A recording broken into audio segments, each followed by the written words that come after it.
Welcome to an episode of the From the Pure Land podcast. I'm Mel Pine. As usual, you can find a printed version of this podcast and my other podcasts and blog posts at melpine, MELPINE, .substack.com. Today's podcast has the title Updates on Science and Poetry. Impermanence applies to both, but at different rates. Maybe impermanence works faster in science than in poetry. I learned recently that the initial singularity model for to explain what led to the Big Bang is already outdated. Who knew? It'll take a lot longer, though, for poetry about it to be outdated. A case in point is Marie Howe's poem, Singularity, which I mentioned in an earlier blog post, and you can find on that website that I mentioned. The emotion the poet conveys so elegantly is valid no matter how the universe began, or even if it never had a beginning. I recently wrote to Marie Howe asking for her permission to use the poem in the book that I'm working on. She graciously replied that she's happy for the poem to be in the world and shared with people.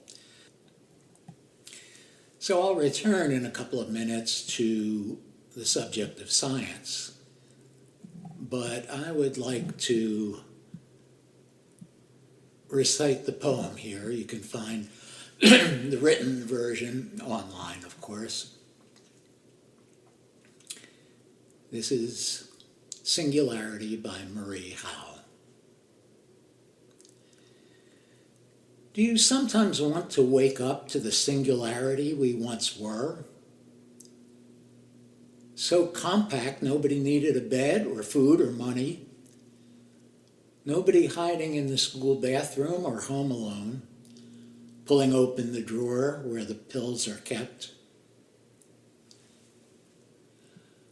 For every atom belonging to me as good belongs to you. Remember? There was no nature, no them, no tests to determine if the elephant grieves her calf, or if the coral reef feels pain. Trashed oceans don't speak English or Farsi or French. Would that we could wake up to what we were when we were ocean, and before that to when sky was earth and animal was energy and rock was liquid and stars were space and space was not at all nothing. Before we came to believe that humans were so important, before this awful loneliness. Can molecules recall it? What once was? Before anything happened? No I, no we, no one. No was, no verb, no noun. Only a tiny, tiny dot brimming with is, is, is, is, is. All, everything, home.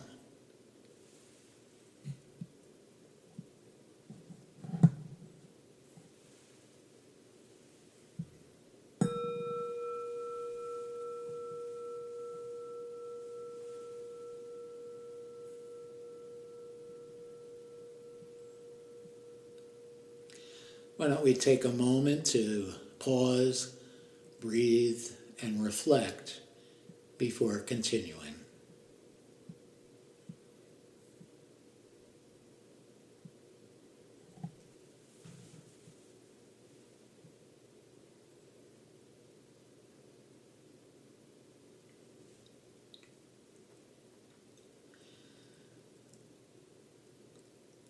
Modern visionaries are combining philosophy with science, especially quantum physics and artificial intelligence, to grope for models of reality. I find the ideas of physicist Federico Faggin, who designed the first microprocessor, and Bernardo Kastrup, who holds PhDs in philosophy and computer engineering, fascinating and almost congruent with Buddhist teachings.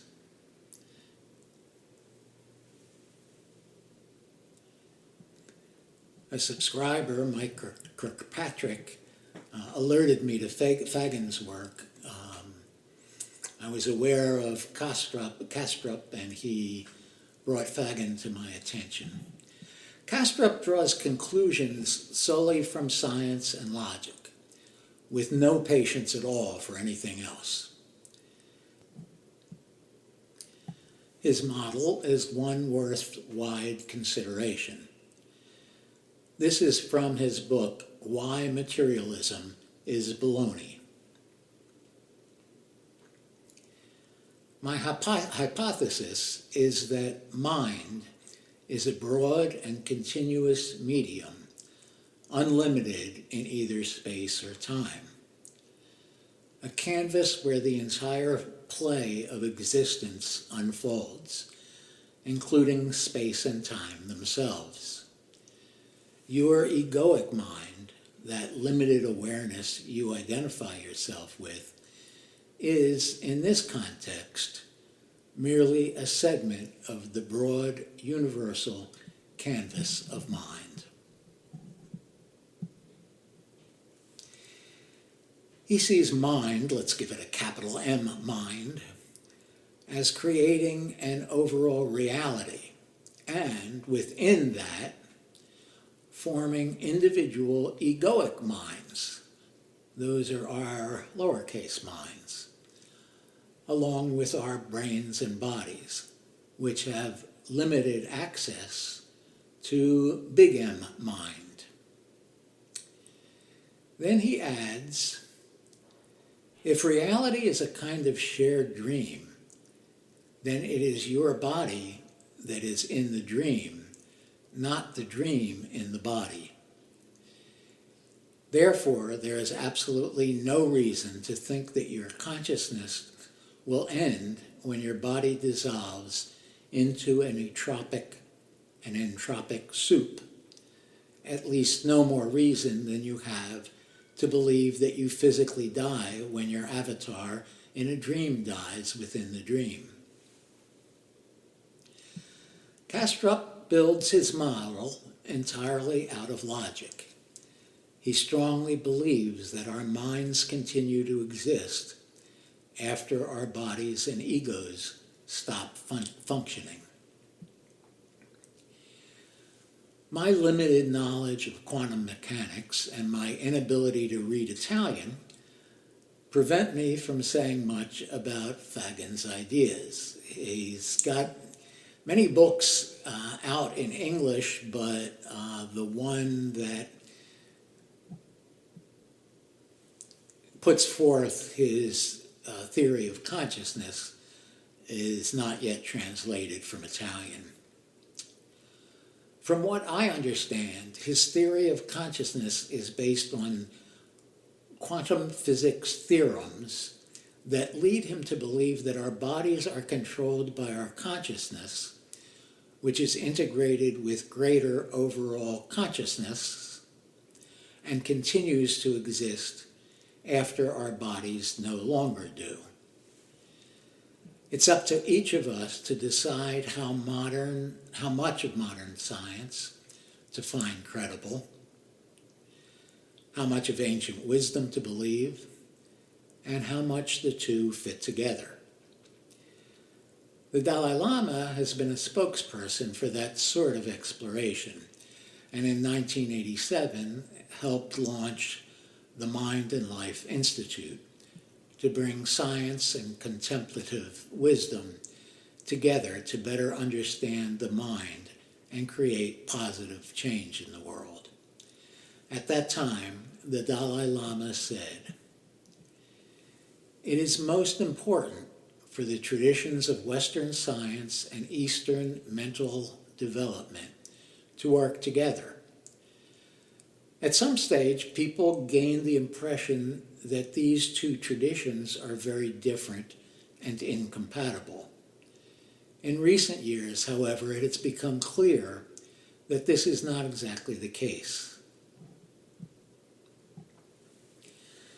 I think that it is very important for Buddhists to understand the latest scientific findings concerning the nature of mind, the relationship between mind and brain, and the nature of consciousness, these sorts of things.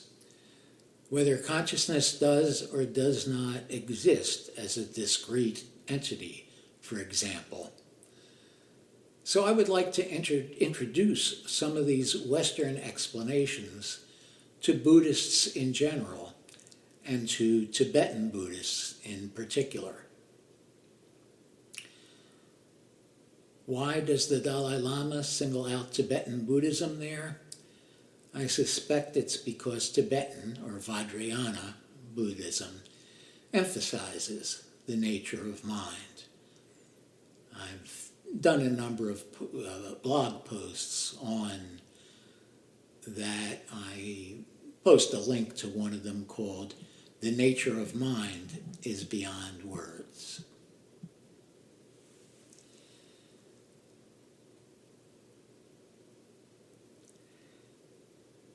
May you all find your nature of mind, which is another way of saying, may you all find your Buddha nature and